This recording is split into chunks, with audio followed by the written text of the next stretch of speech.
بسم اللہ الرحمن الرحیم۔ معاشیات کے موضوع پر آج ایک انتہائی اہم لیکچر کے ساتھ آپ کی خدمت میں حاضر ہوں۔ آج ہمارے اس لیکچر کا جو پہلا سوال ہے وہ یہ ہے، نظریہ آبادی کس کا ہے؟ اس نظریہ آبادی کے بانی کے بارے میں بھی بتائیں گے، نظریہ آبادی کا مقصد کیا ہے، اس کے متعلق چند سوالات جو اہم قسم کے ہیں وہ بھی آپ کو ہم بتلائیں گے۔ تو آپ یہ یاد رکھیں، نظریہ آبادی مالتھس کا ہے، تھامس رابرٹ مالتھس اس کا پورا نام ہے۔ اگلا سوال یہ ہے، مالتھس کے بقول کتنے سال میں آبادی دگنا ہو جاتی ہے؟ تو مالتھس کے بقول یہ آبادی 25 سال کے اندر دگنا ہو جاتی ہے۔ اگلا سوال یہ ہے، مالتھس نے یہ نظریہ کب پیش کیا؟ تو اس کا جواب یہ ہے، مالتھس نے یہ نظریہ پیش کیا ہے 1798 عیسوی میں۔ یہ 3 سوال تھے جو میں نے آپ کو بتلائے ہیں۔ اب ذرا آپ اس کی وضاحت سمجھیے۔ سب سے پہلے تو مالتھس کے بارے میں کہ یہ 1766 عیسوی میں 1766 عیسوی میں یہ برطانیہ میں پیدا ہوا۔ اس نے تعلیم بھی وہاں حاصل کی ہے۔ 1791 میں اس نے ماسٹر کی ڈگری حاصل کی۔ اس نے اصول آبادی پر ایک مضمون لکھا ہے، اس مضمون کی وجہ سے اس کو شہرت حاصل ہوئی، جس کو نظریہ آبادی کہا جاتا ہے۔ پہلی بار اس نے کتاب شائع کی ہے 1798 میں۔ وہ جو مضمون ہے اس کا ایڈیشن پہلی مرتبہ 1798 میں شائع کیا ہے اس نے، لیکن نام نہیں لکھا ہے۔ پھر اس ایڈیشن پر جو ہے بحث و تمہیز کا آغاز ہوا، اعتراضات وغیرہ ہوئے، تو 1803 میں اس نے دوسرا ایڈیشن شائع کیا، اس میں اپنا نام بھی لکھا ہے۔ ٹھیک ہے، یہ ہو گیا۔ اب نظریہ آبادی ہے کیا؟ تو مالتھس نظریہ آبادی کے متعلق یہ کہتا ہے، آبادی میں مسلسل اضافہ ہو رہا ہے۔ یہ اضافہ پریشان کن ہے۔ وہ کہتا ہے اگرچہ اشیاء خورد و نوش میں بھی اضافہ ہو رہا ہے، لیکن آبادی کی نسبت ان میں کم ہو رہا ہے، یعنی آبادی کا تناسب زیادہ ہے اور اشیاء خورد و نوش میں اضافے کا جو تناسب ہے وہ کم ہے۔ اسی طرح یہ کہتا ہے کہ فطری جنسی کشش، یعنی مرد اور عورت میں ایک جنسی کشش جو ہے فطرت میں ہے، اس کو ختم نہیں کر سکتے۔ اس فطری جنسی کشش اور اس کے نتیجے میں بننے والے جو جنسی تعلقات ہیں، یہ آبادی میں اضافے کا سبب ہیں، یہ بھی ایک فطری امر ہے۔ ان امور کی وجہ سے وہ کہتا ہے آبادی میں اضافہ ہو رہا ہے۔ مالتھس یہ بھی کہتا ہے کہ ہر 25 سال بعد آبادی 2 گنا ہو جاتی ہے۔ اب اس نے دلیل کیا دی ہے؟ اس نے کہا کہ شادی کی اوسط عمر جو ہے 20 سال ہے، شادی کی اوسط عمر 20 سال ہے۔ اب شادی کی وجہ سے پہلے ایک سنگل مرد ہے، سنگل عورت ہے، 2 ہو گئے۔ اب وہ کہتے ہیں اگلے 5 سال میں 2 بچے پیدا ہو سکتے ہیں، تو یہ 2 سے کتنے ہو گئے؟ 4 ہو گئے، گویا کہ آبادی دگنا ہو گئی۔ یہ اس کی دلیل ہے۔ اب یہ کہتا ہے کہ اس اضافے کا خطرناک نتائج یوں نکلتے ہیں کہ آہستہ آہستہ اشیاء خورد و نوش ختم ہو جائیں گی اور انسان کے پاس کھانے پینے کے لیے کچھ باقی نہیں رہے گا۔ ٹھیک جی، اب ہم اس آبادی کو روکیں کیسے؟ اس کے لیے اس نے تجاویز دی ہیں۔ کہتا ہے کہ معاشرے میں کچھ افراد شادی ہی نہ کریں، تجرد کی زندگی گزاریں، تو اس طرح آبادی میں تیزی سے جو اضافہ ہو رہا ہے اس پر کنٹرول ممکن ہے کچھ حد تک۔ دوسرے نمبر پہ یہ کہتا ہے کہ شادی کی عمر میں اضافہ کریں، یعنی اگر ہم بڑی عمر میں وہ کہتا ہے شادی کریں، 40 سال 50 سال، اس لحاظ سے آبادی کا تناسب کم ہو جائے گا۔ تیسرے نمبر پہ وہ یہ کہتا ہے کہ میاں بیوی کا اپنے جنسی تعلقات پر پابندی لگائیں، کچھ حد تک۔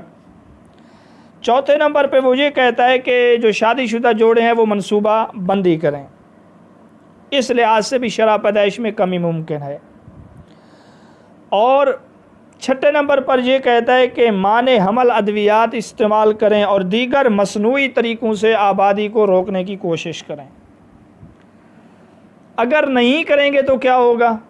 تو مالتھس کہتا ہے قدرت انتقام لیتی ہے۔ اگر آپ خود آبادی کو کنٹرول نہیں کریں گے تو قدرت انتقام لیتی ہے، سیلاب، طوفان، زلزلے، ایسی چیزوں کے ذریعے یک وقت کئی لوگ مر جاتے ہیں۔ کہتا ہے یہ قدرت کی طرف سے انتقام ہے کہ وبائیں آ جاتی ہیں، بیماریاں آ جاتی ہیں، جنگیں مسلط ہو جاتی ہیں، اسی طرح زلزلے اور طوفان آ جاتے ہیں، قدرت کی طرف سے قحط آ جاتا ہے۔ تو یہ ہے مالتھس کا نظریہ آبادی، جو قرآن و سنت کے سراسر خلاف ہے۔ بہرحال بتلانا یہ تھا کہ ہمیں یہاں پہ 2 سے 3 باتیں یاد رکھنی چاہیے۔ نظریہ آبادی جس نے پیش کیا وہ مالتھس ہے، اور نظریہ آبادی جس نے پیش کیا اپنی کتاب جو 1798 میں اس نے چھپوائی تھی، اس وقت نام نہیں لکھا تھا۔ 1803 میں جب اس نے دوسرا ایڈیشن شائع کیا اس میں اپنا نام بھی لکھا ہے۔ اور تیسرے نمبر پہ یہ یاد رکھیں مالتھس کے بقول 25 سال کی عمر، 25 سال میں، ہر 25 سال میں معاشرے کے افراد 2 گنا ہو جاتے ہیں، آبادی 2 گنا ہو جاتی ہے۔ یہ مالتھس کا نظریہ آبادی ہے۔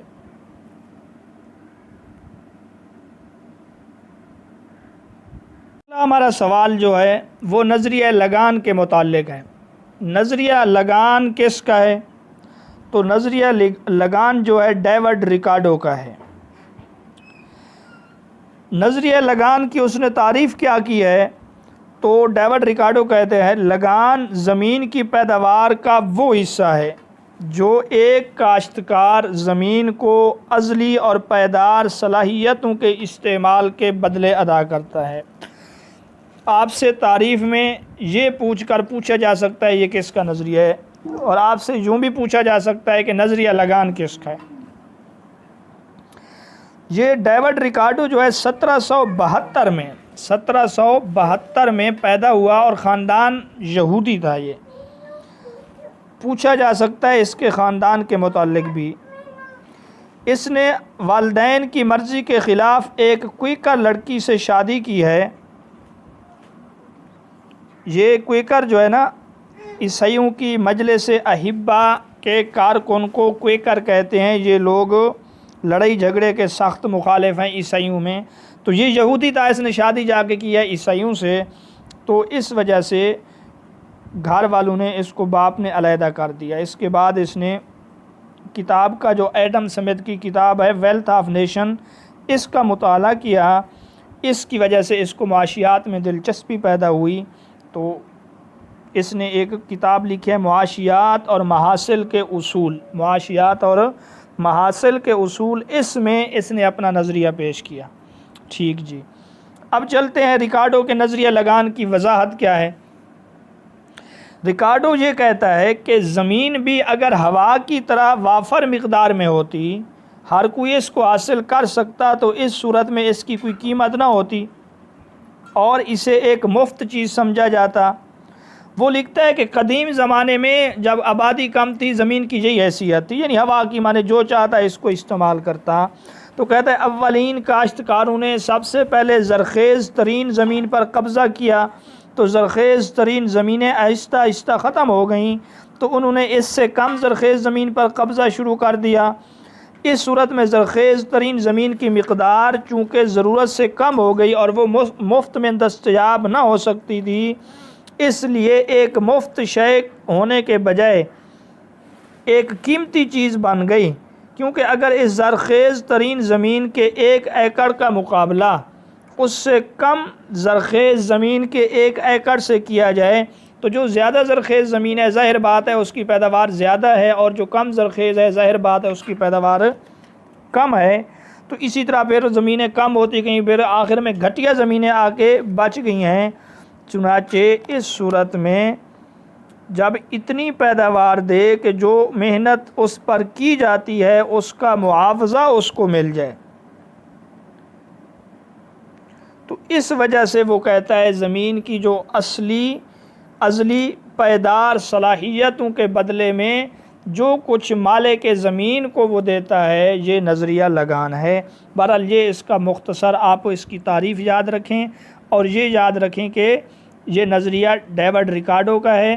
اور تیسرے نمبر پہ یہ یاد رکھیں کہ وہ کہتا ہے زمین ہوا کی طرح مفت تو ہے نہیں، شروع میں اس طرح تھی، سب سے زرخیز زمینوں پر کاشتکاروں نے قبضہ کیا، پھر اس سے جو صلاحیت میں کم زمینیں تھیں ان پر قبضہ کیا، اب جو زرخیز زمین تھی چونکہ اس کی پیداوار بنسبت کم زرخیز کے زیادہ تھی تو لہٰذا اس کی قیمت بن گئی، وہ زیادہ قیمتی ہے، مفت کی چیز نہیں تھی۔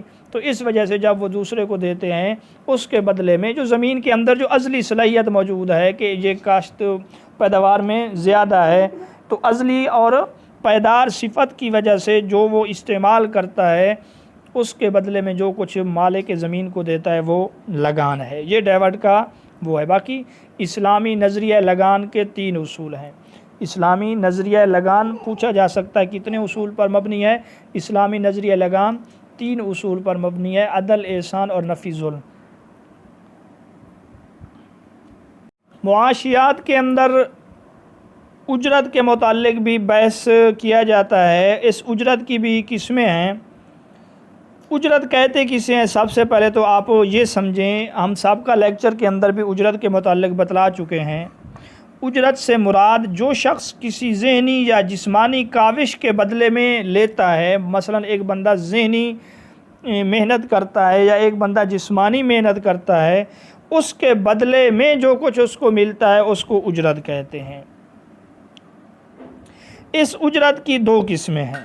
اس اجرت کی 2 قسمیں ہیں: ظاہری اجرت یا اجرت متعارفہ جس کو کہتے ہیں۔ ایک ظاہری اجرت ہے، اس کو اجرت متعارفہ یعنی جو مشہور اجرت ہے جو آج کل ہمارے ہاں ہے، اور دوسرے نمبر پر ہے حقیقی اجرت۔ اب ظاہری اجرت کی کیا تعریف ہے؟ ظاہری اجرت اجرت متعارفہ کو کہتے ہیں۔ اس سے مراد وہ اجرت لی جاتی ہے جو زر، روپیہ، پیسہ کی صورت میں ادا کی جاتی ہے۔ مثلا ایک مزدور آپ کے پاس مزدوری کرتا ہے، آپ شام کو اس کو 1000 دے دیتے ہیں، یہ ظاہری اجرت ہے کہ اس نے جسمانی محنت کی ہے، اس کو آپ نے 1000 روپے کی شکل میں اس کو 1000 دے دیا، 500 دے دیے، 600 دے دیے، یہ ظاہری اجرت ہے۔ ایک ہے حقیقی اجرت۔ حقیقی اجرت جو ہے بعض اوقات مزدور کو زر کی صورت میں یعنی نقد کی صورت میں ملنے والی اجرت کے علاوہ کچھ مزید سہولیات اور مراعات بھی حاصل ہوتی ہیں۔ مثلا کہ ایک مزدور کو مفت میں رہائش، علاج معالجہ کی سہولیات، تفریحی سہولیات یا مفت میں کھانا وغیرہ، جب ان سہولیات کو زر والی اجرت میں شامل کر لیا جاتا ہے تو یہ حقیقی اجرت ہے۔ کسی ملک کے عوام کا معیار زندگی پرکھنے کے لیے، کسی ملک کے عوام کے معیار زندگی کو پرکھنے کے لیے کہ معیار زندگی ہائی ہے، لو ہے، کس قسم کا ہے، حقیقی اجرتوں کو معیار بنایا جاتا ہے۔ ظاہری اجرت کو نہیں بلکہ حقیقی اجرتوں کو معیار بنایا جاتا ہے، کیونکہ ہو سکتا ہے کسی ملک میں ظاہری اجرت تو کم ہو لیکن ان کو حقیقی اجرت زیادہ ہو۔ مثلا ایک ملک میں رہنے والے فی کس تو بہت کم پیسہ کما رہے ہیں، لیکن ان ملک کے رہنے والوں کو پٹرول مفت میں ہے، ڈیزل مفت میں ہے، ان کے پاس کھانے پینے کی سہولیات حکومت کی طرف سے ہیں، ان کے پاس رہائش کی سہولت حکومت کی طرف سے ہے، اور یہ تمام چیزیں، علاج معالجہ کی سہولتیں ان کو مفت میں میسر ہیں اور وہ خوشحال زندگی بسر کر رہے ہیں، تو ایسے ملک کو ترقی والا کہیں گے، اور یہ اس ملک کی خوشحال زندگی کی دلیل ہے۔ بنسبت ایک کہ ایک ملک میں تنخواہ تو 1 لاکھ ہے اور یومیہ مزدوری 2000 ہے، 4000 ہے، لیکن ان کو کسی قسم کی کوئی سہولت موجود نہیں ہے، وہ سارا کچھ اپنے پیسے کی بنا پر کرتے ہیں، تو اس کو وہ معیار زندگی تصور نہیں کر سکتے۔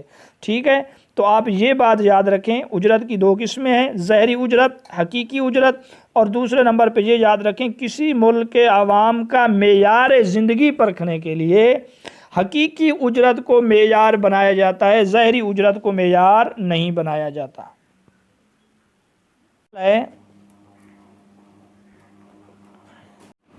اگلا جو ہمارا سوال ہے وہ ہے منافع کی کتنی قسمیں ہیں؟ منافع کی کتنی قسمیں ہیں؟ تو منافع کہتے کسے ہیں؟ منافع کا مفہوم کیا ہے؟ عام طور پہ کہا جاتا ہے کہ کاروباری لوگ جو ہیں اپنی آمدنیوں میں سے کاروبار کے اخراجات کو علیحدہ کر کے منہا کر کے جو کچھ بچ جاتا ہے اسے منافع کہتے ہیں۔ لیکن منافع کے معنی اور بھی ہیں کہ قومی آمدنی کا وہ حصہ جو تنظیمی خدمات کے عوض دیا جاتا ہے، جو بندہ تنظیم زر زمین محنت تنظیم جو ہے اس خدمات کے عوض جو دیا جاتا ہے اس کو بھی منافع کہتے ہیں۔ اسی طرح کہتے ہیں کہ عاملین پیدائش میں زمین محنت سرمایے کو کاروبار میں لگا کر زمین محنت سرمایے کو کاروبار میں لگا کر ان کے معاوضے زمین کا معاوضہ لگان، محنت کا معاوضہ اجرت اور سرمایے کا معاوضہ سود اس شکل میں ادا کرتا ہے، پھر جو کچھ بچ جائے وہ منافع کی صورت میں قبول کرتا ہے، اسے منافع کہتے ہیں۔ اگر نہ بچے تو نقصان ہے۔ اس منافع کی دو قسمیں ہیں، ایک ہے خالص منافع اور ایک ہے خام منافع۔ خالص منافع کسے کہتے ہیں؟ خالص منافع وہ معاوضہ ہوتا ہے جو آجر کو تنظیمی خدمات سر انجام دینے اور نفع نقصان کی ذمہ داری قبول کرنے کے صلے میں ملتا ہے۔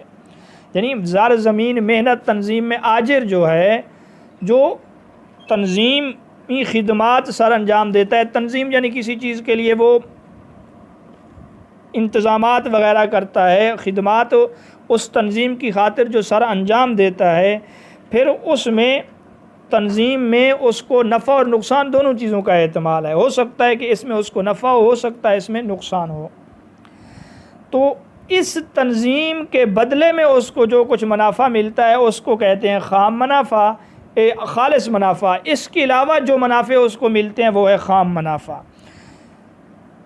تو خام منافع کی تعریف یوں کرتے ہیں کہ اکثر اوقات ناظم یعنی جو تنظیم کرنے والا ہے، زر زمین محنت تنظیم میں جو تنظیم کرنے والا ہے، جو چیزوں کو منظم کرنے والا ہے اس کو ناظم کہتے ہیں، جو کچھ کماتا ہے اس میں خالص منافع کے علاوہ جتنے بھی معاوضے شامل ہوتے ہیں وہ سارے خام منافع ہیں۔ مثلا اپنی زمین کا لگان جو ہے یہ خام منافع ہے۔ اسی طرح اپنے سرمایے کا سود جو لیتا ہے، سود میں منافع یقینی ہے، اور خالص منافع میں آپ نے پڑھا ہے کہ خالص منافع میں نقصان کا اندیشہ بھی ہوتا ہے، تو اپنے سرمایے کا جو سود ہے وہ خام منافع ہے۔ اسی طرح اپنی محنت کی جو اجرت ہے یہ بھی خام منافع میں شامل ہے۔ اسی طرح اتفاقی طور پہ منافع ہو جائے، مثلا باہر ملک سے چینی آنا بند ہو جائے یا گندم شارٹ ہو جائے جس کی وجہ سے گندم کی قیمت چینی کی قیمت بڑھ جائے، اس صورت میں جو اس کو منافع ملتا ہے اس کو اتفاقی منافع کہتے ہیں، یہ خالص منافع نہیں ہے، یہ خام منافع ہے۔ بہرحال یہ منافع کی دو قسمیں ہیں، خالص منافع، خام منافع۔ خالص منافع وہ ہے جو آجر کو تنظیمی خدمات سر انجام دینے اور نفع نقصان دونوں کی ذمہ داری قبول کرنے کے صلے میں ملتا ہے۔ اس حصے میں ہم ٹیکسز کے متعلق پڑھیں گے، ان کی بھی مختلف قسمیں ہیں۔ یاد رکھیے حکومت کی آمدنی کا سب سے اہم ذریعہ ٹیکس ہوتے ہیں۔ ٹیکس کے ذریعے حکومت آمدنی حاصل کرتی ہے، پھر اس کو عوام کے اوپر خرچ کرتی ہے وغیرہ۔ بہرحال اہم ذریعہ جو ہے حکومت کی آمدنی کا وہ ٹیکس ہے۔ اس ٹیکس کی مختلف قسمیں ہیں، ایک ہے براہ راست ٹیکس یا بلا واسطہ ٹیکس، اسی طرح ایک قسم ہے بالواسطہ ٹیکس، اور ایک ہے متناسب ٹیکس، اور ایک ہے مستزاد ٹیکس، اور ایک ہے تنزیلی ٹیکس۔ اب ہر ایک کے متعلق مختصر آپ کو بتلائیں گے۔ براہ راست یا بلا واسطہ ٹیکس سے مراد ایسے ٹیکس ہیں جو جس شخص پر لگائے جائیں وہی ان کی ادائیگی کرے یا انہیں آگے دوسروں پر منتقل نہ کر سکے۔ ٹھیک ہے، جس بندے پر ٹیکس لگائیں وہی ان کی ادائیگی کرے، وہ ان کو آگے دوسرے پر منتقل نہ کرے، یعنی یہ بغیر کسی واسطے یا توسط کے وصول کیے جاتے ہیں۔ ان کا نفاذ اور حتمی بار ایک ہی شخص پر ہوتا ہے، سب پر ان کا بوجھ نہیں ہوتا۔ مثلا آمدنی ٹیکس، اب اگر ایک بندہ کروڑ روپے کما رہا ہے تو اس کی جو آمدنی پر ٹیکس ہے وہی ادا کرے گا، کوئی دوسرا ادا نہیں کرے گا۔ اسی طرح جائیداد کے اوپر جو ٹیکس ہے، زمین کی جو مالیہ ہے، تو زمین کہ مالیہ وہی ادا کرے گا جو زمین کا مالک ہے، ہر کوئی اس کو ادا نہیں کرے گا۔ اس کو کہتے ہیں براہ راست ٹیکس یا بلا واسطہ ٹیکس۔ دوسرے نمبر پر ہے بالواسطہ ٹیکس، انڈائریکٹ ٹیکس۔ بالواسطہ ٹیکس سے مراد ایسے ٹیکس ہیں جو کسی واسطے کے ذریعے سے وصول کیے جائیں اور ان کا بوجھ دوسروں پر منتقل کیا جا سکے۔ یہ پہلے کے الٹ ہے، یعنی جو آدمی ٹیکس کی رقم ادا کرتا ہے اس پر یہ ٹیکس براہ راست عائد نہیں ہوتے، بلکہ کسی اور واسطے سے یہ اس شخص تک پہنچتے ہیں۔ اس کی مثال جیسے کسٹم ڈیوٹی درآمد اور برآمد کرتے ہوئے جو لگان لگاتے ہیں یا جو ٹیکس لگاتے ہیں، تو اس ٹیکس کو وہ بھی برداشت کرتا ہے اور جو صارف ہیں وہ بھی برداشت کرتے ہیں، تو اس کو کہتے ہیں بالواسطہ ٹیکس۔ متناسب ٹیکس کسے کہتے ہیں؟ متناسب ٹیکس کی صورت میں ٹیکس عائد کرتے وقت ایک ہی شرح برقرار رکھی جاتی ہے، یعنی 5%، چاہے وہ امیر ہے چاہے وہ غریب ہے۔ مثال کے طور پہ ایسے ٹیکس کو کہتے ہیں متناسب ٹیکس۔ وہ ٹیکس ہے جس کی شرح ایک ہی ہو، اس میں کوئی فرق نہ ہو، خواہ کسی کی آمدنی زیادہ ہو خواہ کسی کی آمدنی کم ہو، یہ متناسب ٹیکس ہے۔ مثلا اس کی مثال ہے 1,00,000 روپے پر 10% ہے، چاہے وہ 20,000 کر کے 1,00,000 کمائے چاہے ڈائریکٹ 1,00,000 کمائے، اسی طرح 2,00,000 پر 10% وغیرہ وغیرہ۔ آگے مستزاد ٹیکس۔ مستزاد ٹیکس کہتے ہیں آمدنی کے بڑھنے کے ساتھ ساتھ ٹیکس کی شرح بھی بڑھتی چلی جائے، اور آمدنی کے کم ہونے سے ٹیکس کی شرح بھی کم ہو جائے تو اس کو کہتے ہیں مستزاد ٹیکس۔ مثلا 1,00,000 روپے پر 5% ٹیکس ہو، 2,00,000 پر 10% ہو، پھر اگلے 2 سے 3,00,000 پر 15% ٹیکس ہو، اس کو کہتے ہیں مستزاد ٹیکس۔ اور ایک ہے تنزیلی ٹیکس، یہ مستزاد کے الٹ ہے، یعنی اس کے تحت کم آمدنی والے لوگوں پر بلند شرح سے اور زیادہ آمدنی والے لوگوں پر کم شرح سے ٹیکس عائد کیا جاتا ہے، یہ ہے تنزیلی ٹیکس۔ سادہ الفاظ میں آپ اس کو یوں بھی کہہ سکتے ہیں جس کی شرح آمدنی کے بڑھنے کے ساتھ ساتھ کم ہو، یعنی اگر آمدنی کی شرح میں اضافہ ہے ٹیکس کم ہو جائے، اس کو کہتے ہیں تنزیلی ٹیکس۔ یہ مستزاد کے الٹ ہے۔ آپ اس جگہ پہ یہ یاد رکھیں ٹیکس کی چند قسمیں ہیں۔ حکومت کی آمدنی کا سب سے اہم ذریعہ ٹیکس ہے۔ ایک ہے براہ راست ٹیکس جو صرف ایک بندے پر ہو، اس کا بوجھ دوسرے تک نہ ہو، دوسرا ہے بالواسطہ ٹیکس، اور تیسرے نمبر پر ہے متناسب ٹیکس۔ متناسب ٹیکس کی تعریف لازمی یاد رکھیے گا کہ متناسب ٹیکس وہ ہے جو جس کی شرح ایک ہی ہو، کم آمدنی زیادہ آمدنی کے لحاظ سے کوئی فرق نہ ہو۔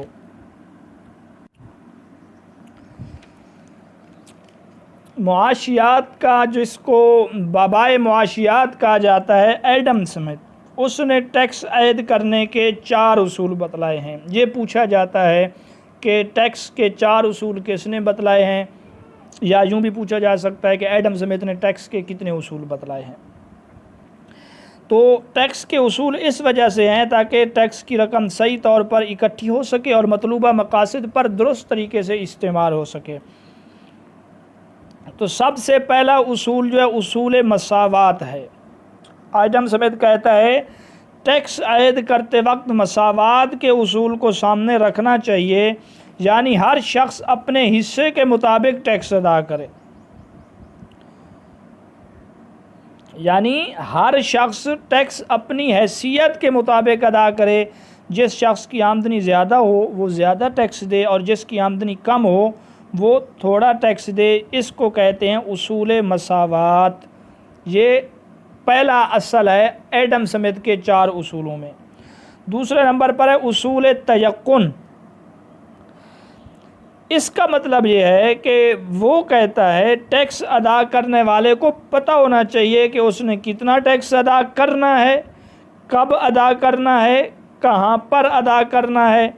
اس طرح حکومت کو بھی اس بات کا پختہ علم ہو کہ اسے ٹیکسوں سے کتنی آمدنی حاصل ہوگی، کن ذرائع سے حاصل ہوگی، کب حاصل ہوگی، کیونکہ جب حکومت کو یہ یقین ہوگا کہ اس قدر آمدنی مجھے ٹیکسوں سے حاصل ہوگی تو وہ مکمل یقین اور پلاننگ کے ساتھ اپنے فلاحی اور ترقیاتی پروگرام بنائے گی۔ اس وجہ سے اس اصول کو اصول تیقن کہتے ہیں۔ تیسرے نمبر پر ہے اصول سہولت، یعنی ٹیکسوں کا وہ کہتے ہیں ایسا نظام ہونا چاہیے کہ ٹیکس ادا کرنے والے کو زیادہ سے زیادہ سہولت ہو اور وہ ٹیکس کو اپنے اوپر بوجھ تصور نہ کرے۔ مثلا ٹیکس کی رقم اس وقت وصول کی جائے جس وقت ادا کرنے والے کو آمدنی حاصل ہو رہی ہو۔ مثال کے طور پہ اگر ایک تنخواہ دار ملازم ہے، آپ اس سے 26-27 تاریخ کو ٹیکس وصول کرتے ہیں تو اس بیچارے کے پاس کہاں سے پیسے ہوں گے؟ تو تنخواہ دار طبقے سے ٹیکس وصول کرے تو پہلے ہفتے میں کرے مہینے کے۔ اسی طرح زمینداروں سے اگر آپ ٹیکس وصول کریں گے فصل کاشت کرنے کے وقت، جب وہ خود محتاج ہوتے ہیں تو وہ کس طرح پھر ٹیکس کو ادا کریں گے، وغیرہ وغیرہ۔ اسی طرح کہتا ہے کہ ٹیکس دینے والوں کے لیے یہ نہ ہو کہ وہ لائنوں میں کھڑے رہیں، ٹیکس دینے والے یہ نہ ہو کہ کئی کلومیٹر دور جا کے ٹیکس ادا کریں، بلکہ جس قدر ممکن ہو ٹیکس وصولی کے لیے نزدیک دفاتر بنائے جائیں۔ آخری نمبر پر ہے اصول کفایت، کہتا ہے کہ اس سے مراد یہ ہے ٹیکسوں کا نظام ایسا ہونا چاہیے کہ کم سے کم رقم خرچ کر کے زیادہ سے زیادہ ٹیکس وصول کیا جائے، یعنی عملہ کم مگر محنتی اور دیانتدار ہو۔ ایسا نہ ہو کہ ٹیکس وصول کرنے کا خرچہ زیادہ ہو اور جو ٹیکس وصول ہو اس کا خرچہ کم ہو۔ یوں بھی نہ ہو کہ ٹیکس وصول کرنے سے عوام پر خرچ کرنا تو دور، عوام وہ جو ٹیکس وصول کرنے والے ہیں ان کی اپنی تنخواہیں بھی اس سے ادا نہ ہوتی ہوں۔ تو یہ 4 اصول دیے ہیں ایڈم سمتھ نے۔